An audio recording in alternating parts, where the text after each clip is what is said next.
ಜಯತಿ ಪರಾಶರಸ್ವನು ಸತ್ಯವತಿ ಹೃದಯ ನಂದನೋ ವ್ಯಾಸ ಯಸ್ಯ ಆಸ್ಯ ಕಮಲಗಲಿತಂ ವಾಂಗ್ಮಯಮೃತಂ ಜಗತ್ಪಿಪತಿ ಭುಜಗ ಭೌಗಾಭಮುದ್ಯಮ್ಯ ಹೃದಯಂ ನಿಜಭುಜಂ ದಕ್ಷಿಣಂ ಲಕ್ಷಣಾಢ್ಯಂ ಲಲಿತಮುದ್ರಿಕ್ತ ವಿಜ್ಞಾನಮುದ್ರಂ ಭಜ ಭಜ ಅನಂತಮಿತ್ಯಾಲಪಂತಂ ಪ್ರಣತವಾನ್ ಪ್ರಾಣಿನಾಂ ಪ್ರಾಣಭೂತಂ ಪ್ರಣತಿಭಿಃ ಪ್ರೀಣಯೇ ಪೂರ್ಣಬೋಧಂ ಭವದವೋಷ್ಣೇನ ತತಪ್ಯಮಾನಾನ್ ಭುವಿ ಪರಂ ನಾಥಮಪ್ರೇಕ್ಷಮಾಣಾನ್ ಭುವನಮನ್ಯೇನ ಚ ಅನ್ಯೇನ ದೋಷ್ಣಾ ಭವತು ಭೀರ್ಮಾ ಇತಿ ನ ಸಾಂತ್ವಯಂತಂ ಪ್ರಣತವಾನ್ ಪ್ರಾಣಿನಾಂ ಪ್ರಾಣಭೂತಂ ಪ್ರಣತಿಭಿಃ ಪ್ರೀಣಯೇ ಪೂರ್ಣಬೋಧಂ ಜನ್ಮಾದ್ಯಸ್ಯ ಯತೋನ್ಮಯಾತ್ ಇತರತಶ್ಚಾರ್ಥೇಷ್ವಭಿಜ್ಞಸ್ವರಾಟ್ ತೇನೇ ಬ್ರಹ್ಮಹೃದಯಾದಿಕವಯೇ ಮುಹ್ಯಂತಿ ಯಂ ಸೂರಯಃ ತೇಜೋ ವಾರಿಮೃದಾಂ ಯಥಾ ವಿನಿಮಯೋ ಯತ್ರ ತ್ರಿಸರ್ಗೋ ಮೃಷಾ ಧಾಮ್ನಾ ಸ್ವೇನ ಸದಾ ನಿರಸ್ತಕುಹಕಂ ಸತ್ಯಂ ಪರಂ ಧೀಮಹಿ. ನನ್ನ ಅಧ್ಯಾತ್ಮ ಬಂಧುಗಳೇ, ನಾವು ನಾರಾಯಣ ಕವಚ ಅಥವಾ ನಾರಾಯಣ ವರ್ಮದ ಕೊನೆಯ ಘಟ್ಟದಲ್ಲಿದ್ದೇವೆ. ಅದರ ಮುಕ್ತಾಯದ ಕೆಲವು ಮಾತುಗಳನ್ನು ಆ ವರ್ಮದ ಮಧ್ಯದಲ್ಲಿ ಬರ್ತಕ್ಕಂಥದ್ದು ಅಲ್ಲಿ ಆಯುಧಗಳು ಬಂದವು. ಭಗವಂತನ ಆಯುಧಗಳು, ಭಗವಂತನ ಭೂಷಣಗಳು, ಆಭರಣಗಳು, ಇದರ ಚಿಂತನೆ ಬಂದಿತ್ತು. ಭಗವಂತ ಆಭರಣ ಅಂದರೆ ಏನು ಅಂತ. ಯಾಕೆಂದರೆ ನಾವು ಆಭರಣ ಹಾಕೊಳ್ಳೋದು ಎಲ್ಲೋ ಚಿನ್ನದ ಅಂಗಡಿಯಲ್ಲಿ ತಗೊಂಡು ಹಾಕೋತೀವಿ. ಭಗವಂತನ ಆಭರಣ ಯಾವ ಚಿನ್ನದ ಅಂಗಡಿಯಿಂದ ತಂದದ್ದು, ಅದು ಏನು ಕಥೆ? ಅದರ ಬಗ್ಗೆ ನಮಗೆ ಏನೋ ದೇವರಲ್ಲಿ ನಾನಾ ಆಭರಣಗಳಿಂದ ನಾವು ವಿಗ್ರಹಕ್ಕೆ ನಾವು ಅಂಗಡಿ ತಂದು ಅಲಂಕಾರ ಮಾಡ್ತೇವೆ. ನಿಜವಾಗಿ ದೇವರಲ್ಲಿ ಒಬ್ಬ ಚಿಂತಕ ಧ್ಯಾನ ಮಾಡ್ತಾನಲ್ಲ, ಆಭರಣಗಳನ್ನು, ಆಯುಧಗಳನ್ನು, ಅದು ಏನು? ಆ ಆಯುಧಗಳು ಯಾವ ಮೆಟಲ್ನಿಂದ ಮಾಡಿದ್ದು, ಆ ಆಭರಣಗಳು ಎಲ್ಲಿ ತಯಾರಿಸಿದ್ದು, ಏನು ಕಥೆ ಅನ್ನೋದರದ್ದು ಒಂದು ಚಿಂತನೆ ಪ್ರಾಯ ಸಾಮಾನ್ಯವಾಗಿ ಯಾರು ಯೋಚನೆ ಮಾಡುವುದಿಲ್ಲ. ಆಭರಣ ಅಷ್ಟೇ. ನಮಗೂ ಆಭರಣ ಉಂಟು, ದೇವ್ರ ಮೇಲೆ ಆಭರಣ ಉಂಟು ಅಂತ. ಒಂದು ಸಂಗತಿ ಏನು ಅಂದರೆ, ಇಲ್ಲಿ ಏನೇನಿದೆ, ಇಲ್ಲಿ ಇರುವುದು ಅಲ್ಲಿರುವುದಲ್ಲ. ಅಲ್ಲಿ ಏನೇನು ಇತ್ತು ಅದರ ರೇಷ ಇಲ್ಲಿ ಬರ್ತದೆ ಅಷ್ಟೇ. ಅಲ್ಲಿ ಇಲ್ಲದೇ ಇದ್ದದ್ದು ಇಲ್ಲಿ ಬರೋಲ್ಲ. ಅಲ್ಲಿ ಏನು ಮೂಲತಃ ಏನಿದೆ ಅದರದ್ದು ಸ್ವಲ್ಪ ಛಾಯೆ ಇಲ್ಲಿ ಬರುತ್ತೆ ಅಷ್ಟೇ. ಹಾಗಾಗಿ ಇಲ್ಲಿ ಇರುವುದೆಲ್ಲ ಅಲ್ಲಿ ಇದೆ. ಆದರೆ ಅಲ್ಲಿರುವುದಕ್ಕೂ ಇಲ್ಲಿರುವುದಕ್ಕೂ ಅದರ ಮೂಲತಃ ಮೂಲ ದ್ರವ್ಯದಲ್ಲಿ ವ್ಯತ್ಯಾಸ ಇದೆ. ಅದನ್ನು ಹೇಳ್ತಾರೆ, ಯಥೈಕಾತ್ಮ್ಯಾನುಭಾವೇನ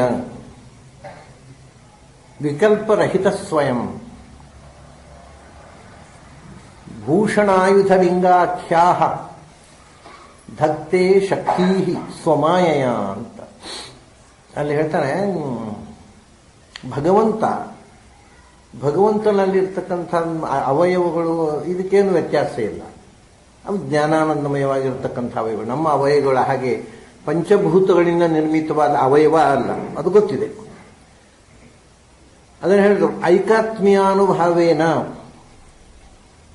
ಐಕಾತ್ಮ್ಯ ಅಂದರೆ ಒಂದು ಭಗವಂತನಲ್ಲಿ ಐಕಾತ್ಮ್ಯ. ಅವನ ಯಾವ ರೂಪಗಳಲ್ಲಿ, ಅವನ ಅವಯವಗಳಲ್ಲಿ, ಅವನ ಗುಣಗಳಲ್ಲಿ, ಅವನ ಕ್ರಿಯೆಗಳಲ್ಲಿ ವ್ಯತ್ಯಾಸ ಇಲ್ಲ ಅನ್ನುವುದು ಒಂದು ಐಕಾತ್ಮ್ಯ. ಅವನು ಎಲ್ಲ ರೂಪಗಳಲ್ಲಿಯೂ ಐಕಾತ್ಮ್ಯ. ಅವನು ಈಗ ನಾವು ಇಲ್ಲಿ ಚಿಂತನೆ ಮಾಡಿದೆವು, ಅವನು 33 ರೂಪಗಳು. ಆ 33 ರೂಪಗಳಾಗಲಿ, ಇಲ್ಲಿ ಹೇಳದ ರೂಪಗಳಾಗಲಿ, ಭಗವಂತನ ರೂಪಗಳು ಅಂತ ಏನಿವೆ ಅವುಗಳೆಲ್ಲದರಲ್ಲಿ ಒಂದು ಏಕರೂಪತೆ ಇದೆ. ಅಂದರೆ ಏಕತೆ ಇದೆ, ಏಕರೂಪತೆ ಅಲ್ಲ. ಅದನ್ನೇ ಐಕಾತ್ಮ್ಯ ಅಂತ. ಒಂದೇ ಆತ್ಮ ಎಲ್ಲವೂ. ಅಲ್ಲಿ ಒಂದು ಬೇರೆ, ಇಲ್ಲೊಂದು ಬೇರೆ, ಯಾವ ರೀತಿಯ ಡಿಫರೆನ್ಸು, ವ್ಯತ್ಯಾಸ, ತಾರತಮ್ಯ ಇಲ್ಲ. ಅಂದರೆ ಐಕಾತ್ಮ್ಯದ ಸಾಮರ್ಥ್ಯದಿಂದ ಅನುಭವ, ಆ ಮಹಿಮೆ ಎಲ್ಲ ಕಡೆಯೂ. ಈಗ ಇದಕ್ಕೆ ಯಾಕೆ ಈ ಮಾತು ಹೇಳ್ತಾರೆ ಅಂದರೆ, ದೇವತೆಗಳು ಭಗವಂತನ ಅವತರಿಸಿದ ಹಾಗೆ ದೇವತೆಗಳಿಗೂ ಅವತಾರ ಇದೆ. ಇಂದ್ರ ಅರ್ಜುನನಾಗಿ ಬರ್ತಾನೆ, ಯಮ ಧರ್ಮರಾಜನಾಗಿ ಬರ್ತಾನೆ, ಯಮ ವಿದುರನಾಗಿ ಬರ್ತಾನೆ, ಒಂದಲ್ಲ, ಒಂದೇ ಕಾಲದಲ್ಲಿ 2-3 ಅವತಾರಗಳು ದೇವತೆಗಳಿಗೂ ಇದೆ. ಬೃಹಸ್ಪತಿ ದ್ರೋಣನಾಗಿ ಬರ್ತಾನೆ, ಉದ್ಧವನಾಗಿ ಬರ್ತಾನೆ, ನಕುಲ ಸಹದೇವರು ಅಶ್ವಿ ದೇವತೆಗಳು, ವಾಯು ಭೀಮನಾಗಿ, ಹೀಗೆ ಅವತಾರಗಳಿದೆ. ಆದರೆ ಆ ಅವತಾರಕ್ಕೂ ಮೂಲಕ್ಕೂ ವಿಕಲ್ಪ ಇದೆ. ಇವರು ಹೇಳಿದ್ರು ವಿಕಲ್ಪರಹಿತ ಸ್ವಯಂ ಅಂತ. ವಿಕಲ್ಪ ಅಂದರೆ ಸ್ವಲ್ಪ ಡಿಫರೆನ್ಸ್. ಕೆಲವೊಮ್ಮೆ ನನ್ನ ಮೂಲ ರೂಪ ಯಾವುದು ಅನ್ನೋದು ಅವತಾರಕ್ಕೆ ಮರೆತು ಹೋಗಬಹುದು, ಗೊತ್ತಿಲ್ಲದೆ ಇರಬಹುದು. ಅರ್ಜುನನಿಗೆ ತನ್ನ ಮೂಲ ರೂಪ ಯಾವುದು ಅಂತ ಅನ್ನೋದು ಒಮ್ಮೊಮ್ಮೆ ಕೃಷ್ಣ ನೆನಪಿಸಿಕೊಡ್ಬೇಕಾಗತ್ತೆ. ಅಂದರೆ ಮೂಲ ರೂಪದಿಂದ ಆ ಅಂಶ ಬೇರೆ ಕಡೆಗೆ ಹೋಗಿ ಅದಕ್ಕೆ ಬೇರೊಂದು ಉಪಾಧಿ ಆವರಣ ಬಂದಾಗ ಅದು ಮೂಲ ರೂಪದ ಪ್ರಜ್ಞೆ ತಪ್ಪಿ ಹೋಗುತ್ತೆ. ಮತ್ತು ಮೂಲ ರೂಪದಲ್ಲಿ ಎಷ್ಟು ಶಕ್ತಿ ಇದೆ ಅಷ್ಟು ಶಕ್ತಿ ಇಲ್ಲಿರೋದಿಲ್ಲ. ಅದೇ ವಿಕಲ್ಪ ಅಂದರೆ ಡಿಫರೆನ್ಸ್, ವ್ಯತ್ಯಾಸಗಳಿರ್ತವೆ. ಅವತಾರ ಮತ್ತು ಮೂಲ ರೂಪ ಒಂದೇ ಥರ ಇರೋದಿಲ್ಲ. ಅದಕ್ಕೆ ಅಪವಾದ ವಾಯುದೇವರ ಅವತಾರಗಳಲ್ಲಿ ಹಾಗಿಲ್ಲ ಅಂತ. ಆದರೆ ಅದರಲ್ಲಿಯೂ ಒಂದು ಶಬ್ದ ಹೇಳ್ತಾರೆ, ಪ್ರಾಯ ನಾ ಪ್ರತಿಭಾಸಿತ ಅಂತ. ಬಹುತೇಕ ಡಿಫರೆನ್ಸ್ ಇಲ್ಲ. ಅಂದರೆ ಒಂದು ಸಾಸಿವೆ ಕಾರಣಷ್ಟು ಅಂತರ ಇರ್ಬೋದು ಅವತಾರಗಳಲ್ಲಿ ಮತ್ತು ಮೂಲ ರೂಪದಲ್ಲಿ. ಆದರೆ ಬಹುವಂಶ ವ್ಯತ್ಯಾಸ ಇರೋದಿಲ್ಲ. ಬೇರೆ ದೇವತೆಗಳಲ್ಲಿ ಹಾಗಲ್ಲ. ಹಾಗಾಗಿ ವಾಯುದೇವರ ಅವತಾರಲ್ಲೂ ಭಗವಂತನ ಅವತಾರದಷ್ಟು ನಿರ್ವಿಕಲ್ಪ ಅಲ್ಲ ಅದು. ಕೆಲವು ಸ್ವಲ್ಪ ಅದನ್ನು ಮಹಾಭಾರತದಲ್ಲಿ ಆ ಕಥೆ ಬರುತ್ತೆ. ಏನು ಅಂದರೆ, ಆಂಜನೇಯ ಬರ್ತಾನೆ, ಆಂಜನೇಯ ನನ್ನ ಭೀಮ ಕಾಣ್ತಾನೆ, ಭೇಟಿ ಆಗ್ತದೆ. ಆಂಜನೇಯನ ಬಾಲ ಎತ್ತಲಿಕ್ಕೆ ಬರೋಲ್ಲ, ಬಾಲ ಎತ್ತಲಿಕ್ಕೆ ಬರೋಲ್ಲ ಅನ್ನೋದು ಅದೊಂದು ಪರಶುರಾಮನಿಗೂ ರಾಮನಿಗೂ ಯುದ್ಧ ಆದ ಹಾಗೆ, ಅವರಿಬ್ಬರು ಯುದ್ಧ ಮಾಡಿಕೊಂಡ ಹಾಗೆ, ಅದೊಂದು ಡಿವೈನ್ ಪ್ಲೇ. ಆದರೆ ಅಲ್ಲಿ ಒಂದು ಮಾತು ಬರ್ತದೆ, ಯುಗ ವ್ಯತ್ಯಾಸದಿಂದ ನಿಮ್ಮ ಶಕ್ತಿ ಹೆಚ್ಚು ಕಮ್ಮಿ ಆಗುತ್ತಪ್ಪ ದೇವತೆಗಳದ್ದು. ಅದನ್ನ ತ್ರೇತಾಯುಗದಲ್ಲಿ ನನಗೆ ಇದ್ದ ಶಕ್ತಿ ಈಗ ನಿನಗಿರೋಲ್ಲ, ನೀನು ಅನಂತರದ ದ್ವಾಪರ ಯುಗದವ. ಹಾಗೆ ಮುಂದೆ ಹೋದ ಹಾಗೆ ಯುಗ ಹ್ರಾಸ, ಯುಗದಿಂದ ಕ್ರಮೇಣ ಶಕ್ತಿಯಲ್ಲಿ ಅವತಾರಗಳಲ್ಲಿ ಹ್ರಾಸ ಆಗುತ್ತೆ ಅನ್ನೋ ಮಾತಲ್ಲಿ ಭಾರತದಲ್ಲಿ ಹೇಳಿದ್ದಾರೆ. ಅದನ್ನು ಮನಸ್ಸಲ್ಲಿ ಇಟ್ಟುಕೊಂಡೇ ಹೇಳಿರ್ಬೇಕು ಆಚಾರ್ಯರು. ಪ್ರಾಯ ನಾ ಪ್ರತಿಭಾಸಿತಂತ. ಬಹುವಂಶ ಏನೂ ವ್ಯತ್ಯಾಸ ಇಲ್ಲ ವಾಯುದೇವರ ಅವತಾರಗಳಲ್ಲಿ. ಅದು ಮೂಲ ರೂಪದಲ್ಲಿ ಎಷ್ಟು ಶಕ್ತಿ ಇರುತ್ತೋ ಅದು ಪೂರ್ಣ ವಾಯು ಅವತಾರಗಳಲ್ಲೂ ಇರುತ್ತೆ. ಆದರೆ ಪ್ರಾಯ ಅಂದರೆ ಬಹುತೇಕ ಎಲ್ಲೋ 1% ಹೆಚ್ಚು ಕಮ್ಮಿ ಇರ್ಬೋದು. ಬೇರೆ ಹಾಗಲ್ಲ, ಇವರಿಗೆ 3 ರೂಪಾಯಿ ಮರೆತು ಹೋಗುತ್ತೆ ಉಳಿದ ಅವತಾರಗಳಿಗೆ. ಅದರಿಂದ ಅಲ್ಲಿ ಏಕಾತ್ಮ್ಯದ ಅನುಭವ, ಆ ಎಲ್ಲ ಕಡೆ ಇರತಕ್ಕ ಭಗವಂತನ ರೂಪಗಳಿಗೂ ಆ ಏಕಾತ್ಮ್ಯದ ಅನುಭವ ಇರುವಂಥದ್ದು ಭಗವಂತನಿಗೆ ಮಾತ್ರ, ದೇವತೆಗಳಿಗೆ ಇರೋಲ್ಲ. ಅದರಿಂದ ಅವನು ಸ್ವಯಂ ವಿಕಲ್ಪರಹಿತ ಅಂತ. ವಿಕಲ್ಪ ಅಂದರೆ ವ್ಯತ್ಯಾಸ, ಭೇದ. ಯಾವ ವಿಧದ ಭೇದವೂ ಅವತಾರ ರೂಪಗಳಿಗೂ ಮೂಲ ರೂಪಗಳಿಗೂ ಇಲ್ಲ. ಇದು ಒಂದು ಮುಖ. ಆಮೇಲೆ ಹೌದು, ಅವನ ಆಭರಣಗಳು, ಅದು ಮುಂದಿನ ಪ್ರಶ್ನೆ. ಅವನ ರೂಪಗಳಲ್ಲಿ ಅವನು ಎಲ್ಲ ಅವತಾರಗಳಲ್ಲೂ ಒಂದೇ. ಅಂದರೆ ರಾಮನು ಕೃಷ್ಣನು ಒಂದೇ, ಕೃಷ್ಣ ರಾಮ, ರಾಮಕೃಷ್ಣ. ಅದಕ್ಕೋಸ್ಕರವೇ ಇಲ್ಲಿ ಕೇಶವ ನಾರಾಯಣ ಮಾಧವ ಗೋವಿಂದ ಅದನ್ನು ಹೇಳಿದ್ರು. ಕೃಷ್ಣ ಆ ದಶಾವತಾರದ ಕೃಷ್ಣನನ್ನು ಹೇಳಿಲ್ಲ, ಯಾಕೆಂದ್ರೆ ಅದು ಲೈಕಿ ಚಿಂತನೆ ಮಾಡಿ. ಹಾಗಂತ ನಾರಾಯಣ ಬೇರೆ ಬೇರೆ ಹೇಳಿದರು. ಐಕ್ಯ ಚಿಂತನೆ ಮಾಡಬೇಕು, ಅದರ ರೂಪದ ಪೃಥಕ್ರಿಯೆ ಚಿಂತನೆ ಮಾಡಬೇಕು. ಹಾಗೆ ಒಂದೇ ರೂಪವನ್ನು 2 ಸರ್ತಿ. ಆಮೇಲೆ ವಾಮನ, ಇಲ್ಲಿ ಇರತಕ್ಕಂಥ ವಾಮನ ಬೇರೆ, ಚತುರ್ವಿಂಶತಿ ಮೂರ್ತಿಯಲ್ಲಿರ್ತಕ್ಕ ವಾಮನ ಬೇರೆ. ಅದು ದಶಾವತಾರದಲ್ಲಿ ಹೇಳಿದರು, ಚತುರ್ವಿಂಶತಿ ಬಿಟ್ಟುಬಿಟ್ರು. ದ್ವಾದಶ ಮೂರ್ತಿಗಳಲ್ಲಿ ವಾಮನ. ಕಾರಣ ಅದು ಬೇರೆ, ಅವತಾರ ಬೇರೆ, ರೂಪ ಬೇರೆ. ಆದರೆ ಸ್ವರೂಪ ಒಂದೇ, ರೂಪ ಬೇರೆ ಆದರೂ ಸ್ವರೂಪ ಒಂದೇ ಅಂತ. ಈ ಐಕ್ಯ ಚಿಂತನೆಗೋಸ್ಕರವೇ ಕೆಲವೊಮ್ಮೆ ಹೀಗೆ ಮಾಡ್ತಾರೆ ಅವರು. ಕೆಲವೊಮ್ಮೆ ಬೇರೆ ಹೇಳ್ತಾರೆ, ಕೆಲವು ಒಂದು ಕಡೆ ಹೇಳಿದರೆ ಮತ್ತೊಮ್ಮೆ ಬಿಡ್ತಾರೆ. ಅದರ ಅನುಸಂಧಾನ ಹೇಗಿರಬೇಕು ಅನ್ನೋದು. ಆಮೇಲೆ ಅದಾಯಿತು. ನಮಗೀಗ ಭಗವಂತನ ರೂಪದ ಬಗ್ಗೆ ಸಂಶಯ ಇಲ್ಲ, ಪರಿಹಾರ ಆಯಿತು. ಎಲ್ಲ ರೂಪಗಳು ಒಂದೇ, ಏಕರೂಪ. ಅದನ್ನು ನಾರಾಯಣ ಪಂಡಿತರು ಮಧ್ವಬೀಜದಲ್ಲಿ ಒಂದು ಮಾತು ಹೇಳ್ತಾರೆ, ಪರಮಾತ್ಮನೇ ಸತತಂ ಏಕರೂಪಿಣೆ. ಅವನು ಮುಂದೆ ಹೋಗ್ತಾ ಬಹುರೂಪಿಣೆ, ದಶಸಹಸ್ರ ರೂಪಿಣೆ, 1000 ರೂಪ ಇದೆ, 100 ರೂಪ ಇದೆ, ಅನಂತ ರೂಪ ಇದೆ, ಆದರೂ ಏಕರೂಪ ಅಂತ. ಅಂಥ ಏಕರೂಪತೆಯ ಅನುಸಂಧಾನ ಹೇಳಿದರು. ಐಕಾತ್ಮ್ಯ ಅನುಭಾವೇನ ವಿಕಲ್ಪರಹಿತ, ಯಾವ ವಿಕಲ್ಪವೂ ಇಲ್ಲ. ಆಮೇಲೆ ಈಗ ನಮಗೆ ಬಂದಿರತಕ್ಕಂಥ ಸಂಶಯ, ಭಗವಂತ ಉಟ್ಟುಕೊಂಡ ಪೀತಾಂಬರ ಯಾವ ಮಿಲ್ಲಿನಲ್ಲಿ ಆದ್ದು? ಒಂದು ದೊಡ್ಡ ಸಂಶಯ ನಮೀಗ. ಅವನು ಯಾವ ಮಿಲ್ಲಿನಿಂದ ತರಿಸಿಕೊಂಡ? ಇಲ್ಲಿ ಭೂಮಿಯಲ್ಲಿರ್ತಕ್ಕಂಥ ಪವಾಡ ಪುರುಷರು ಏನೋ ಸೃಷ್ಟಿ ಮಾಡಿ ಕೊಡ್ತಾರೆ, ಆದರೆ ಕಂಪನಿಯ ಸೀಲ್ ಇರುತ್ತೆ. ಅದು ಯಾವ್ದು ಕಂಪನಿಯಲ್ಲಿ ಆಗಿರುತ್ತೆ. ಆದರೆ ಭಗವಂತ ಹುಟ್ಟುಕೊಳ್ಳದೆ ಹಾಗೆ ಕಂಪನಿಯ ಸೀಲ್ ಇರುತ್ತೋ ಏನು ಕಥೆ ಅಂತ. ನಮ್ಮಲ್ಲಿ ಒಬ್ಬರು ಜ್ಯೋತಿಷಿಗಳಿದ್ರು, ಬಹಳ ವಿಚಿತ್ರ ಇದ್ರು. ಏನು ಈಗ ಮಾಡೋಲ್ಲ, ಈಗಲೂ ಇದ್ದಾರೆ ಅವರು. ಸೌತ್ ಕೆನ್ ನಮ್ಮಲ್ಲಿಂದ ಉಡುಪಿಯಲ್ಲೆಲ್ಲ ಅವ್ರ ತಮಾಷೆ ಏನು ಅಂದರೆ, ಅವ್ರ ಮನೆಗೆ ಪ್ರಶ್ನೆಗಳಿಗೆ ಎಷ್ಟು ಜನ ಬಂದರು ಅವರಿಗೆ ಕಿಸೆ ಕೈ ಹಾಕೋದು, ಲಡ್ಡು ಕೊಡೋದು. ಒಂದೊಂದು 100 ಜನ ಬಂದು 100 ಲಡ್ಡು ಕೊಡ್ತಿದ್ರು. ಇದು ಎಲ್ಲರಿಗೂ ಆಶ್ಚರ್ಯ. ಬೆಂಗಳೂರಿನಿಂದ ಸಿನಿಮಾ ನಟರೆಲ್ಲ ಬಂದರು ಅವನ ಅನುಗ್ರಹ ಪಡೀಲಿಕ್ಕೆ. ಯಾಕಂದರೆ ಅವ್ರದ್ದು ಈ ಪವಾಡ ನೋಡಿ ದಿಗ್ಭ್ರಮೆ ಆಗೋಯ್ತು. ಅವ್ರ ಮನೆ ಸಮೀಪದ ಹೋಟೆಲ್ ನಾವು ಹೇಳ್ತಿದ್ದ, ಅದೆಲ್ಲ ನಾವೇ ಸಪ್ಲೈ ಮಾಡೋದು ಸ್ವಾಮಿ, ಯಾರಿಗೂ ಗೊತ್ತಿಲ್ಲ, ನಮಗೆ ದುಡ್ಡು ಕೊಡ್ತಾರೆ, ನಾವು ಸಪ್ಲೈ ಮಾಡ್ತೇವೆ, ಅವರು ಅದನ್ನು ಪವಾಡ ಅಂತ ಕಿಸೆಯನ್ನು ತೆಗೆದು ಕೊಡ್ತಾರೆ, ಅದು ಅವರ ಟ್ರಿಕ್ಕು ಅಂತ. ಅವ್ರು ಮಾಡೋದಿಲ್ಲ, ಅಲ್ಲಿ ನಾವೇ ಮಾಡಿಕೊಡೋದು ಅಂತ. ಅದು ತಮಾಷೆ ಏನಾಯ್ತು ಅಂತ ಒಂದು ಸರ್ತಿ ಯಾರೋ ಪೇಜಾರ ಸ್ವಾಮಿಗಳ ಹತ್ರ ಹೇಳಿದರು, ಭಾರಿ ಪವಾಡ ಪುರುಷ ಅವರು, ಅದ್ಭುತ ಕಿಸೆಯಿಂದ ಏನು ಬೇಕಾ ಬಂದವರಿಗೆಲ್ಲ ಈ ಕಾಫಿ ತಿಂಡಿ ಎಲ್ಲ ಕೊಡುವರು ಅವರು. ಎಷ್ಟು ಜನ ಬಂದರು, ಮನೆಯಲ್ಲಿ ಏನು ಮಾಡಲಿಕ್ಕಿಲ್ಲ, ಭಾರಿ ಅದ್ಭುತ ಪವಾಡ ಪುರುಷರು ಅಂತ. ಪೇಜಾರ ಸ್ವಾಮಿಗಳಿಗೆ ಕ್ಯೂರಿಯಾಸಿಟಿ, ನಾನು ನೋಡಬೇಕು ಅವರಿಗೆ ಒಮ್ಮೊಮ್ಮೆ ಸಣ್ಣ ಮಕ್ಕಳು ಹಾಗೆ ಮಾಡ್ತಾರೆ ಅವ್ರು, ನಾನು ನೋಡಬೇಕು ಅವ್ರು. ಹೋಯ್ತು ಅವ್ರಿಗೆ ಜನ ಹೋಯ್ತು. ಅವರು ಬರ್ತೇನೆ ಅಂತ ಒಪ್ಪಿಕೊಂಡ್ರು, ಯಾವುದೋ ಒಂದು ಡೇಟ್ ಕೊಟ್ಟರು. ಪೇಜಾರ ಸ್ವಾಮಿಗಳು ನನಗೆ ಹೇಳಿ ಕಳಿಸಿದರು, ಅವರು ಪವಾಡ ಪುರುಷರು ಬರ್ತಾರೆ ನಾಳೆ ಬನ್ನಿ, ನೀವೊಂದು ಕೆಲಸ ಮಾಡಿ, ಆ ಪವಾಡ ಪುರುಷರಿಗೆ ಬನ್ನಂಜಿಯವರು ಬರ್ತಾರೆ ನಾಳೆ ಅಂತ ಹೇಳಿ, ಅವ್ರು ಬರೋಲ್ಲ ಇಲ್ಲಿ ಅಂತ ಹೇಳಿ ಇವ್ರು ಹೇಳಿ ಕಳಿಸಿದ್ರು. ಬರಲಿಲ್ಲ, ಅದು ನಾನು ಬರ್ತೇನೆ ಅಂತೇಳಿ ಅವ್ರಿಗೆ ತಿಳಿಸಿ, ಅಂದರೆ ಅವ್ರು ಬರೋಲ್ಲ ನೋಡಿ ಅಂತ ಹೇಳಿದೆ ನಾನು. ಬರಲಿಲ್ಲ ಅವರು, ಯಾಕಂದರೆ ಅದು ಗುಟ್ಟು ಗೊತ್ತಿದ್ದವ್ರ ಹತ್ರ ಅವ್ರು ಮಾಡೋಲ್ಲ.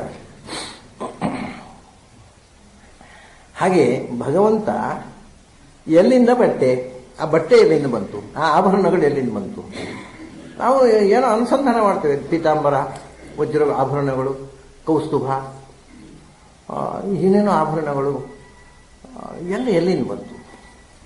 ಅದಕ್ಕೆ ಆಮೇಲೆ ಆಯುಧಗಳು ಎಲ್ಲಿಂದ ಬಂತು, ಆಯುಧ ಅಂದರೆ ಭೂಷಣಾಯುಧ ಲಿಂಗಾಖ್ಯಾಹ. ಲಿಂಗ ಅಂದರೆ ಸಿಂಬಲ್ಸ್, ಧ್ವಜ, ಮುಖ್ಯವಾಗಿ ಒಂದು ಧ್ವಜ, ಫ್ಲ್ಯಾಗು, ಅವನ ರಥ, ಅದರಲ್ಲಿ ಫ್ಲ್ಯಾಗು, ಇದೆಲ್ಲ ಎಲ್ಲಿಂದ ಬಂತು.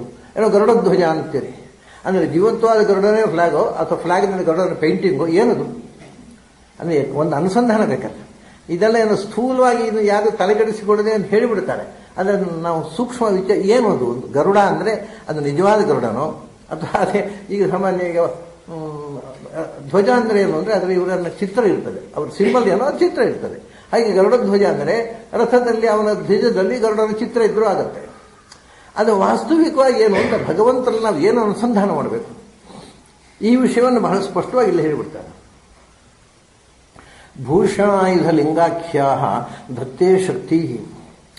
ಅವು ವಾಸ್ತವಿಕವಾಗಿ ಅವನ ಎಲ್ಲ ಆಯುಧಗಳು, ಅವನ ಆಭರಣಗಳು ಎಲ್ಲವೂ ಕೂಡ ಯಾವುದೇ ಮಟೀರಿಯಲ್, ಯಾವುದೇ ಒಂದು ದ್ರವ್ಯದಿಂದ ಮಾಡಿದ್ದಲ್ಲ, ಅದೆಲ್ಲವೂ ಚೈತನ್ಯ ಸ್ವರೂಪ. ಅವನಿಗೆ ಕೌಸ್ತುಭ ಮಣಿ, ಅದು ಚತುರ್ಮುಖ. ಅವನ ಬಿಲ್ಲು, ಅವನ ಗದೆ, ಅದು ಲಕ್ಷ್ಮೀ ಸ್ವರೂಪ. ಅವನ ಬಾಣಗಳು ಪ್ರಾಣದೇವರ ಸ್ವರೂಪ. ಪಂಚಾತ್ಮಕೋ ಮಾರುತ ಏವ ಬಾಣಾಹ, ಎಲ್ಲ ಹೀಗೆ. ಅವನ ಕೈಯಲ್ಲಿರ್ತಕ್ಕ ಶಂಖ ಲಕ್ಷ್ಮೀ ಸ್ವರೂಪ, ಚಕ್ರ ದುರ್ಗಾ ಸ್ವರೂಪ. ಎಲ್ಲ ಚೈತನ್ಯಮಯವಾದ ಆಭರಣಗಳು ಮತ್ತು ವಸ್ತುಗಳನ್ನು ಇರುವುದು. ಯಾವುದೇ ಜಡ ಆದರೆ ಯಾವ ಕಂಪನಿಯಲ್ಲಿ ಮಾಡಿದ್ದು ಅದು ಇಲ್ವೇ ಇಲ್ಲ. ಎಲ್ಲವೂ ಚಿನ್ಮಯ. ಅಷ್ಟೇ ಅಲ್ಲ, ಅದು ಚಿನ್ಮಯ ಅಷ್ಟೇ ಅಲ್ಲ, ಆ ಒಂದೊಂದು ವಸ್ತುವಿನ ಒಳಗೆ ತತ್ತನ್ನ ಅವನ ಆಯುಧವೂ ಅವನೇ ಅಂತ ಹೇಳ್ಬಿಟ್ರು. ಭೂಷಣಾಯುಧ ಲಿಂಗಾಖ್ಯಾಹ ಶಕ್ತಿ ಧತ್ತೆ. ತಾನೇ ಅದರೊಳಗೆ ಆ ಶಕ್ತಿ ರೂಪನಾಗಿ, ಆ ಭೂಷಣಗಳ ತತ್ತದ್ಭೂಷಣದ ಆಕಾರನಾಗಿ, ತತ್ತಚ್ಛಕ್ತಿಯಾಗಿ ಅದರೊಳಗೆ ತಾನೂ ತುಂಬಿರ್ತಾನೆ. ಹಾಗಾಗಿ ಅವನ ಆಯುಧವೂ ಅವನೇ, ಅವನ ಬಟ್ಟೆ ಬರೆಗಳೂ ಅವನೇ, ಅವನ ಆಭರಣವೂ ಅವನೇ, ಅವನ ರಥವೂ ಅವನೇ, ಅವನ ವಾಹನ, ಅವನ ಧ್ವಜವು ಎಲ್ಲದರೊಳಗೆ ಅವನೇ ತುಂಬಿರ್ತಾನೆ. ಭೂಷಣಾಯುಧ ಲಿಂಗಾಖ್ಯಾಹ ಧತ್ತೇ ಶಕ್ತಿ. ಏನಪ್ಪ ಇದು ಕಥೆ ಅಂದರೆ ಅದಕ್ಕೊಂದು ಶಬ್ದ ಹಾಕ್ತಾರೆ. ಇದು ಎಲ್ಲಿ ಇಲ್ಲದ ಈ ಭಗವಂತನ, ಯಾಕೆಂದರೆ ಸ್ವಮಾಯೆಯ ಮಾಯಾ ಅಂತ ಅನ್ನೋದಕ್ಕೆ ನಾನು ಅನೇಕ ಸಂದರ್ಭ ವಿವರಿಸಿದ್ದೇನೆ. ಸ್ಥೂಲವಾಗಿ ಮಾಯಾ ಅಂತ ಅನ್ನೋದಕ್ಕೆ 3 ಥರ ಇದೆ. ಅದು ಏನು ಅಂದರೆ ಆತ್ಮಮಾಯ, ಜೀವಮಾಯ ಮತ್ತು ಗುಣಮಾಯ ಅಂತ. ಮಾಯಾದಲ್ಲಿ 3 ಥರ ಇದೆ. ಶಾಸ್ತ್ರ ಅರ್ಥ ಮಾಡಿಕೊಳ್ಳುವವರಿಗೆ ಈ ಎಚ್ಚರ ಬಹಳ ಮುಖ್ಯ. ಸ್ಥೂಲವಾಗಿ 3, ಇನ್ನೂ ಬೇರೆ ಬೇರೆ ಇವುಗಳನ್ನು ನಾನು ಮೊನ್ನೆ ವಿವರಿಸಿದ್ದೆ. ಮಾಯಾ ಶಬ್ದದ ಅರ್ಥ ಸ್ಥೂಲವಾಗಿ ಶಾಸ್ತ್ರದಲ್ಲಿ ಭಗವಂತನ ವಿಷಯ ಬರುವಾಗ ಈ 3 ಥರ ಇರ್ತದೆ: ಆತ್ಮಮಾಯ, ಜೀವಮಾಯ ಮತ್ತು ಗುಣಮಾಯ ಅಂತ. ಆತ್ಮಮಾಯ ಅಂತಂದರೆ ಭಗವಂತನ ಸ್ವರೂಪಭೂತವಾಗಿರತಕ್ಕಂಥ ಮಾಯೆ, ಅಂದರೆ ಅವನ ಇಚ್ಛೆ, ಅವನ ಜ್ಞಾನ ಮತ್ತು ಅವನ ಮಹಿಮೆ. ಈ ಮಾಯಾ ಅಂದರೆ ಜ್ಞಾನ, ಇಚ್ಛೆ ಮತ್ತು ಮಹಿಮೆ. ಇದು ಆತ್ಮಮಾಯ ಅಂತ ಹೇಳ್ತಾರೆ. ಯಾಕಂದರೆ ಅದು ಭಗವಂತನ ಸ್ವರೂಪ, ಬೇರೆ ಹೊರಗಿನಿಂದ ಬಂದದ್ದಲ್ಲ. ಜೀವಮಾಯ ಅಂತಂದರೆ ಲಕ್ಷ್ಮಿ. ಗುಣಮಾಯ ಅಂತಂದ್ರೆ ತ್ರಿಗುಣಾತ್ಮಕವಾದ ಪ್ರಪಂಚ, ಪ್ರಪಂಚದ ಮೂರ್ಧದ್ರವ್ಯವಾದ ಜಡ ಪ್ರಕೃತಿಗೆ ಗುಣಮಾಯ ಅಂತಾರೆ, ಚೇತನ ಪ್ರಕೃತಿಗೆ ಜೀವಮಾಯ ಅಂತಾರೆ, ಭಗವಂತನ ಸ್ವರೂಪ ಶಕ್ತಿಗೆ ಆತ್ಮಮಾಯ ಅಂತ. ಇಷ್ಟು ತಿಳ್ಕೊಂಡ್ರೆ ಮಾಯಾ ಶಬ್ದದ ಪ್ರಯೋಗದಲ್ಲಿ ಬಹಳಷ್ಟು ಗೊಂದಲ ಪರಿಹಾರ ಆಗುತ್ತೆ. ಯಾಕಂದರೆ ಈ ಇಡೀ ಶಾಸ್ತ್ರ ಓದೋರಿಗೆ ಈ ಮಾಯಾ ಶಬ್ದದ ಒಂದು ಖಚಿತವಾದ ಅರ್ಥ ಗೊತ್ತಿಲ್ಲ. ನಮ್ಮಲ್ಲಿ ದೊಡ್ಡ ಗಂಡ ಅಂತಾರೆ, ಯಾವುದೂ ಖಚಿತವಾಗಿ ಗೊತ್ತಿರೋದಿಲ್ಲ. ಬೇಕಾದಷ್ಟು ಎಷ್ಟೋ 108 ಸರ್ತಿ ಭಾಗವತ ಮಂಗಳಾಗುತ್ತೆ, ಆದರೆ ಯಾವ ಶಬ್ದ ಖಚಿತ ಅರ್ಥವೂ ಗೊತ್ತಿರೋದಿಲ್ಲ. ನಮ್ದೆಲ್ಲ ಒಂಥರ ಫ್ಲ್ಯಾಟು, ಕೆನ್ನೆ ತಟ್ಟಿಕೊಳ್ಳುವುದೇ. ಏನು ಮಾಯೆ ದೇವರು ಕೆನ್ನೆ ತಟ್ಟಿಕೊಂಡದ್ದು, ಅದು ಏನು ಮಾಯೆ ಅಂದರೆ ಏನು ಮಾಯೆ ಗೊತ್ತಿಲ್ಲ, ಏನು ಮಾಯೆ ಅಂತ ಕೈ ಮೇಲೆ ಮಾಡೋದಷ್ಟೇ ಗೊತ್ತಿರೋದು. ಹಾಗೆ 3 ಅರ್ಥಗಳಲ್ಲಿ ಮಾಯಾ ಶಬ್ದದ ಪ್ರಯೋಗ ಇದೆ. ಇಲ್ಲಿ ಬಂದಿರೋದು ಸ್ವಮಾಯ ಅಂತ, ಅಂದರೆ ಭಗವಂತನ ಆತ್ಮಮಾಯ ನೋಡಿದ್ರೆ ಬೇಕು, ಸ್ವಮಾಯ ಅಂದರು. ಇದು ಭಗವಂತನ ಸ್ವರೂಪಭೂತವಾದ ಮಾಯೆ, ಅಂದರೆ ಇದು ಭಗವಂತನ ಇಚ್ಛೆ. ಯಾಕೆ ಹಾಗಾದರೆ ಅದು ಭಗವಂತನ ಇಚ್ಛೆ. ಎಲ್ಲವೂ ನನ್ನ ದೇಹದಲ್ಲಿ ನನ್ನ ಸ್ವರೂಪಾತ್ಮಕವಾಗಿಯೇ ಇರಬೇಕು, ಹೊರಗೆ ಒಂದು ಎಕ್ಸ್ಟರ್ನಲ್ ಯಾವುದೂ ಇರಬಾರ್ದು ಅನ್ನೋದು ಭಗವಂತನ ಇಚ್ಛೆ. ಆದ್ದರಿಂದ ಅವನ ಒಂದು ಅಗಮ್ಯವಾದ ಜ್ಞಾನಕ್ಕೆ ಗೋಚರವಾಗುವ ಸತ್ಯ ಅದು. ಮತ್ತೆ ಅದು ಭಗವಂತನದೇ ಎಕ್ಸ್ಕ್ಲೂಸಿವ್ ಆದ ಮಹಿಮೆ, ಇನ್ನು ಯಾರಲ್ಲೂ ಇಲ್ಲ ಇದು. ಅದರಿಂದ ಸ್ವಮಾಯೆಯ ಅಂತ. ಅವನೇ ಆಯುಧಗಳೆಲ್ಲವೂ ಚೈತನ್ಯ ಸ್ವರೂಪವೇ, ಯಾವುದೂ ಜಡ ಇಲ್ಲ. ಹಾಗೆಯೇ ಬಿಟ್ಟರು ಬಿಡಬಹುದು ಅದನ್ನು. ಅಷ್ಟೇ ಅಲ್ಲ, ಅದರೊಳಗೆ ತಾನು ತುಂಬುತ್ತಾನೆ. ಈಗ ಅದು ನೋಡಿ, ಅವನಲ್ಲಿ ಬಾಣಗಳು ಪ್ರಾಣಾಪಾನ ಧ್ಯಾನೋದಾನ ಸಮಾನ ಪಂಚರೂಪನಾದ ಪ್ರಾಣದೇವರು ಇದ್ದಾರೆ. ಅವನ ಬಾಣಗಳಲ್ಲಿ ನಾರಾಯಣ ವಾಸು ಸಂಕೃಷ್ಣ ಪ್ರತಿಬಿಂಬ ಅವನು ತುಂಬಿರ್ತಾನೆ. ಯಾಕೆಂದರೆ ಅವನಿಗೆ ಎಲ್ಲ ಕಡೆಯೂ ತುಂಬಿರ್ತಾನೆ, ಅವನು ತುಂಬದಿರೋದು ಹೇಗೆ? ಈ ಸಮಸ್ಯೆ ಭಗವಂತನಿಗೆ. ಅವನು ಈಸ್ ಆಮ್ನಿ ಪ್ರೆಸೆಂಟ್. ಎಲ್ಲ ಕಡೆ ಇರುವ ಭಗವಂತನಿಗೆ ತನ್ನ ಆಯುಧಗಳಲ್ಲಿ ಇಲ್ಲದೆ ಇರಲಿಕ್ಕಾಗತ್ತ. ಹಾಗಾಗಿ ಅವನು ಎಲ್ಲೆಲ್ಲಿ ಏನೇನು ವಸ್ತು ಇದೆಯೋ ಅದರಲ್ಲಿ ಅವನು ತಾನು ಒಂದು ರೂಪದಿಂದ ಇದ್ದೇ ಇದ್ದಾನೆ. ಅದಕ್ಕೆ ಅವನಿಗೆ ವಸ್ತು ಅಂತ ಹೆಸರು. ವೇದ್ಯಂ ವಾಸ್ತವ ಮಾತ್ರ ವಸ್ತು. ನೀನು ಹೇಳಿದ ವಸ್ತುತಃ ನೀವು ನೋಡಿದರೆ ಎಲ್ಲ ವಸ್ತುವಿನೊಳಗೆ ಅವನು ಇದ್ದೇ ಇದ್ದಾನೆ. ಅವನು ಪ್ರಪಂಚದಲ್ಲಿರುವ ವಸ್ತುವಿನೊಳಗೂ ಇದ್ದಾನೆ. ಹಾಗಾಗಿ ಇಲ್ಲಿ ಏನು ವಿಶೇಷ ಅಂದರೆ, ಅವನು ತನ್ನ ಆಯುಧಗಳಲ್ಲಿ ಅವನು ಇದ್ದಾನೆ ಅನ್ನೋದು ವಿಶೇಷ ಅಲ್ಲ. ಅವನ ಆಯುಧಗಳು ನಮ್ಮ ಹಾಗೆ ಜಡ ಆಯುಧಗಳಲ್ಲ, ಅದು ಚೈತನ್ಯ ಸ್ವರೂಪ. ಅದು ಯಾವ್ಯಾವುದೋ ದೇವತೆಗಳು ಅವನ ಆಯುಧವಾಗಿ ಇನ್ನೊಂದಾಗಿ ಮತ್ತೊಂದು ಹೆಚ್ಚಾಗಿ ಬ್ರಹ್ಮ, ಪ್ರಾಣದೇವರು ಮತ್ತು ಲಕ್ಷ್ಮಿ. ಅದು ಚಿತ್ಪ್ರಕೃತಿ ರೂಪವಾಗಿರತಕ್ಕಂಥದ್ದು. ಅದರಲ್ಲಿ ಅವನು ತುಂಬಿರ್ತಾನೆ. ಅದು ಅವನ ಸಮಯ, ಅವನ ಮಹಿಮೆ, ಅದು ಅವನ ಇಚ್ಛೆ. ಅದು ಯಾಕೆ ಹಾಗೆ ಮಾಡ್ತಾನೆ ಅನ್ನೋದನ್ನು ನಾವೇನು ಪ್ರಶ್ನಿಸುವಂತಿಲ್ಲ. ಇದಿಷ್ಟು ಹೀಗೆ ಹೇಳಿ ತೇನೈವ ಸತ್ಯಮಾನೇನ. ಇದು ಹೇಗೆ ಅಂದರೆ ಹಿಂದೆ ಆಗ ಒಂದು ಹೇಳಿದರು. ನಾವು ಏನು ಹೇಳಿದೆವು, ಭಗವಂತ ಎಲ್ಲದರಲ್ಲಿಯೂ ವಸ್ತುತಃ ಎಲ್ಲದರಲ್ಲಿಯೂ ಭಗವಂತ ತುಂಬಿದ್ದಾನೆ, ಎಲ್ಲವನ್ನೂ ನಿಯಂತ್ರಿಸ್ತಾ ಇದ್ದಾನೆ, ಎಲ್ಲದರ ನಿಯಾಮಕ ಅಂತ ನಾನು ಹೇಳಿದೆ. ಈ ಮಾತಿನ ಆಣೆಯಾಗಿ ನಾನು ಹೇಳ್ತಾ ಇದ್ದೇನೆ, ನನ್ನನ್ನು ರಕ್ಷಿಸ್ತಾನೆ ನಾರಾಯಣ. ಹಿಂದಿನ ಇಲ್ಲ ತೇನೈವ, ಇದು ಎಲ್ಲ ಅವನ ಆಯುಧಗಳಲ್ಲಿ, ಅವನ ರಥಧ್ವಜಾದಿಗಳಲ್ಲಿ, ಅವನ ಆಭರಣಗಳಲ್ಲಿ, ಅವನ ಉಡುತೊಡುಗೆಗಳಲ್ಲಿ ಅವನೇ ತುಂಬಿದ್ದಾನೆ ಅಂತಕ್ಕಂಥ ಮಾತಿನ ಸತ್ಯವಚನದ ಒಂದು ಆಣೆ ಇಟ್ಟು ನಾನು ತೇನೈವ ಸತ್ಯಮಾನೇನ. ಅವ್ರಿಗೆ ಈ ಮಾತು ನಾನು ಪ್ರತಿಜ್ಞೆ ಮಾಡಿ ಹೇಳ್ತಾ ಇದ್ದೇನೆ ಅಂತ. ನಾನು ಏನು ಅಂತ, ತೇನೈವ ಸತ್ಯಮಾನೇನ ಸರ್ವಜ್ಞ ಭಗವಾನ್ ಹರಿಹಿ ಪಾತು. ಈ ಒಂದು ನಾನು ಆಣೆ ಇಟ್ಟು, ಈ ಸತ್ಯದ ಒಂದು ಅನುಸಂಧಾನದ ಆಣೆ ಇಟ್ಟು ಪ್ರತಿಜ್ಞೆ ಮಾಡಿ ಹೇಳ್ತೇನೆ, ಭಗವಂತ ನನ್ನನ್ನು ರಕ್ಷಿಸಲಿ. ಪಾತು ಭಗವಾನ್ ಸರ್ವಜ್ಞ ಹರಿಹಿ ಪಾತು ಅಂತ. ಯಾಕೆಂದರೆ ಅಲ್ಲಿ ಹರಿಹಿ ಪ್ರಾರಂಭದಲ್ಲಿ ಹರಿಹಿ ಅಂತ ಹೇಳಿದ್ರು, ಹರಿರ್ ವಿದಧ್ಯಾತ್, ಅದೇ ಹರಿಹಿ ಇಲ್ಲಿ ಮಾಡ್ತಾರೆ. ಹರಿಹಿ ಅಂದರೆ ನಾವು ಇವತ್ತು ನಮ್ಮಲ್ಲಿ ಇರತಕ್ಕಂಥ ಎಲ್ಲ ಶತ್ರುಗಳನ್ನು ನಾಶ ಮಾಡುವುದಕ್ಕೋಸ್ಕರ ನಾವು ಇದನ್ನು ಹೇಳ್ತಾ ಇರೋದು. ಶತ್ರುಗಳು, ಮುಖ್ಯವಾದ ಶತ್ರುಗಳು ಅಂದರೆ ಯಾರೋ ಹೊರಗಿರುವವರಲ್ಲ, ಅಂತಃಶತ್ರುಗಳು. ಇದು ಮುಖ್ಯವಾಗಿ ಬಳಕೆ ಆಗಬೇಕಾದ್ದು ನಮ್ಮೊಳಗಿರತಕ್ಕಂಥ ರಾಗದ್ವೇಷಗಳು, ಕಾಮಕ್ರೋಧಗಳನ್ನು ತೊಲಗಿಸುವಂತ ಪ್ರಾರ್ಥನೆ ಮಾಡಿ ಇದನ್ನು ಹೇಳಬೇಕು. ಯಾರೋ ನಮಗೆ ಆಗದವರಿದ್ದಾರೆ ಪಕ್ಕದ ಮನೆಯಲ್ಲಿ, ಅವರು ಹಾಳಾಗಿ ಹೋಗಲಿ ಅಂತ ಹೇಳಬಾರ್ದು, ಈ ಮಂತ್ರವನ್ನು ಜಪಿಸಬಾರ್ದು. ಅಂದರೆ ಶತ್ರುಗಳು ಅಂತಂದ್ರೆ ಯಾವಾಗಲೂ ಯೋಸ್ಮಾನ್ ದ್ವೇಷ್ಟಿ ಎಂ ವಯಂ ದುಷ್ಮಃ ವೇದದಲ್ಲಿ ಬರುತ್ತೆ ತುಂಬಾ ಕಡೆ. ಅಂಥ ಶತ್ರುಗಳನ್ನು ನಾಶ ಮಾಡುವಂತ ಯಾರು ನಮ್ಮನ್ನು ದ್ವೇಷಿಸ್ತಾನೋ, ಯಾರನ್ನ ನಾವು ದ್ವೇಷಿಸುತ್ತೇವೋ ಅಂಥ ಶತ್ರುಗಳು ಅಂದರೆ ನಮ್ಮೊಳಗಿರುವ ಶತ್ರುಗಳೇ. ಅವು ನಮ್ಮ ಒಳಗಿದ್ದು ನಮ್ಮ ಕಾಟ ಕೊಡುವ, ಅದು ನಮ್ಮ ದ್ವೇಷ ಮಾಡುವಗಳು, ನಮ್ಮ ಒಳಗಿದ್ದು ನಮ್ಮನ್ನು ಹಾಳು ಮಾಡ್ತಾರೆ. ನಾವು ಅವುಗಳಿಗೆ ಆಶ್ರಯ ಕೊಟ್ಟರೆ ಅವು ಎಲ್ಲಿ ಆಶ್ರಯ ಪಡೆದು ನಮಗೆ ತೊಂದರೆ ಕೊಡೋದು, ಇನ್ನೂ ಯಾರಿಗೂ ಅಲ್ಲ. ಆದ್ದರಿಂದ ಅವು ಶತ್ರುಗಳು ಅಂತ. ಅಂತಃಶತ್ರುಗಳೇ. ನಾವು ಕುರಾನ್ನಲ್ಲಿ ಒಂದು ಮಾತು ಬರ್ತೇವೆ, ಅವ್ರು ಹೇಳ್ತೇನೆ ನಾನು, ಅವನೇನು ಡ್ರೈವ್ ದೆಮ್ ಔಟ್, ಶತ್ರುಗಳನ್ನು drive them out from here you have been driven out ಅಂತ. ನಿನ್ನನ್ನು ಹೊರಗೆ ದಬ್ಬಿ ನಿನ್ನೊಳಗೆ ಬಂದು ಕೂತಿದ್ದಾವಲ್ಲ ಅವು ನಿಜವಾದ ಶತ್ರುಗಳು. ಆ ರೀತಿಯ ಶತ್ರುಗಳನ್ನು ನಾಶ ಮಾಡೋದಕ್ಕೋಸ್ಕರ ಅವನು ಹರತಿ, ಅದನ್ನು ಪರಿಹಾರ ಮಾಡೋನು ಅವನೊಬ್ಬರೇ. ಅಂತಃಶತ್ರುಗಳನ್ನು, ನಮಗೆ ಶತ್ರುಗಳು ಒಳಗೆ ಬಂದು ಕೂತಿರ್ತಾವೆ, ಅವನು ಓಡಿಸೋದಕ್ಕೂ ಶಕ್ತಿ ಇಲ್ಲ. ನಾವು ಎಲ್ಲಿ ತನಕ ಅವನು ಪ್ರೀತಿಸಲಿಕ್ಕೆ ಪ್ರಾರಂಭ ಮಾಡ್ತೇವೆ ಆ ಅಂತಃಶತ್ರುಗಳನ್ನು, ಓಡಿಸೋದಲ್ಲ, ಅದು ಬೇಡ ಅಂತಲೂ ಅನಿಸೋದಿಲ್ಲ. ನಮ್ಮ ಶತ್ರುಗಳನ್ನು ನಾವು ಪ್ರೀತಿಸಲಿಕ್ಕೆ ಪ್ರಾರಂಭ ಮಾಡ್ತೇವೆ. ಅದರಿಂದ ಅದನ್ನು ಪರಿಹಾರ ಮಾಡಬೇಕು ಅಂದರೆ ಭಗವಂತನೊಬ್ಬನೇ ಸಾಧ್ಯ. ನಮಗೆ ಅದ್ರ ಮೇಲೆ ಒಂಥರ ಬಂದುಬಿಡ್ತದೆ, ಅಟ್ಯಾಚ್ಮೆಂಟ್ ಒಂದು ತುಂಬ, ಅದರ ಮೇಲೆ ಪ್ರೀತಿ. ಒಂದು ನಾನು ಬಾಲ್ಯದಲ್ಲಿ ಒಂದು ಕವನ ಬರೆದಿದ್ದೆ. ಅದು ಏನಾಗುತ್ತೆ ಅಂದರೆ, ಕೀಚಕ ಅಂತ ಅದರ ಕ್ಯಾರೆಕ್ಟರ್ನೇ, ಒಂದು ಕ್ಯಾರೆಕ್ಟರು ಕೀಚಕ ಅಂದರೆ ಗೊತ್ತು ನಿಮಗೆ, ಅವನು ಹೆಣ್ಮರುಳ ಅಂದರೆ ಆ ಸೆಕ್ಸಿನ ಬಗ್ಗೆ ಇರ್ತಕ್ಕ ಒಂದು ಹುಚ್ಚು ಉಂಟಲ್ಲ, ಅದಕ್ಕೆ ನಾನು ಕೀಚಕ ಅಂತ ಸಿಂಬಲ್ ಇಟ್ಕೊಂಡೆ. ಆ ಕವನ ಪ್ರಾರಂಭ ಆಗುವಾಗ ಕೀಚಕ ನೀಚಕ ನೀನೆಂಥ ನೀಚಕ ತೊಲಗಾಚೆ ನೀಚಕ ಅಂತ ಅವನು ಬಹಳ ದ್ವೇಷ ಮಾಡ್ತಾನೆ. ಆಮೇಲೆ ಮುಂದಿನ ಇದರಲ್ಲಿ ಕೀಚಕ ತೊಲಗಯ್ಯ ಕೀಚಕ ಮೊದಲು ಅದ್ರ ಮೇಲೆ ಆಕ್ರೋಶ ಎದ್ದದ್ದು ಹೋಗಿ ಒಂಥರ ಫ್ರೆಂಡ್ಲಿ ಆಗ್ತಾನೆ.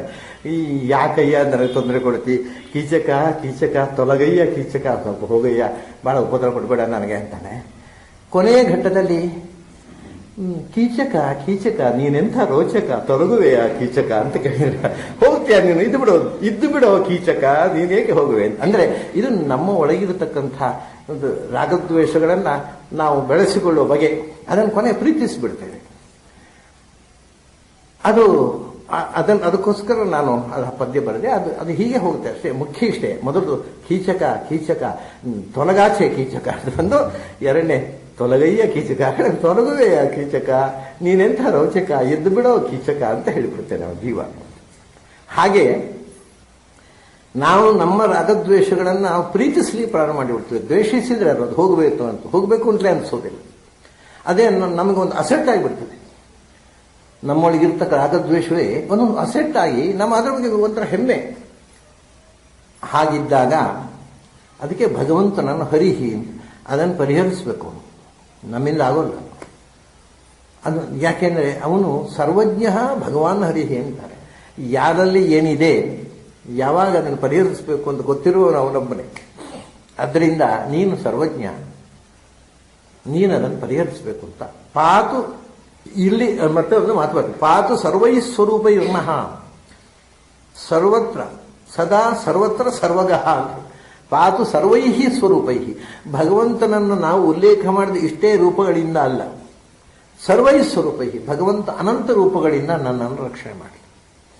ಸರ್ವೈ ಸ್ವರೂಪೈಹಿ ನಃ ಪಾತು, ಯಾವಾಗ ರಕ್ಷಣೆ, ಹಿಂದೆ ಎಲ್ಲ ಅಲ್ಲಿ ಅವನು ಬೆಳಗಾತಿಂದ ಎಲ್ಲ ಹಗಲು ಬೆಳಗ್ಗೆ ಮಧ್ಯಾಹ್ನ ಸಾಯಂಕಾಲ ಅಷ್ಟೇ ಅಲ್ಲ, ಸದಾ ನಮ್ಮ ಜೀವನದ ಪ್ರತಿ ಕ್ಷಣದಲ್ಲೂ ಮತ್ತು ಸರ್ವತ್ರ ಪ್ರತಿಯೊಂದು ಜಾಗದಲ್ಲಿ ಕೂಡ ನಾವು ಎಲ್ಲಿ ಇರಲಿ ಅಲ್ಲಿ, ಯಾವಾಗ ಅಂದರೆ ಆವಾಗ ಸದಾ ಭಗವಂತನ ರಕ್ಷಣೆ ಇರಬೇಕು.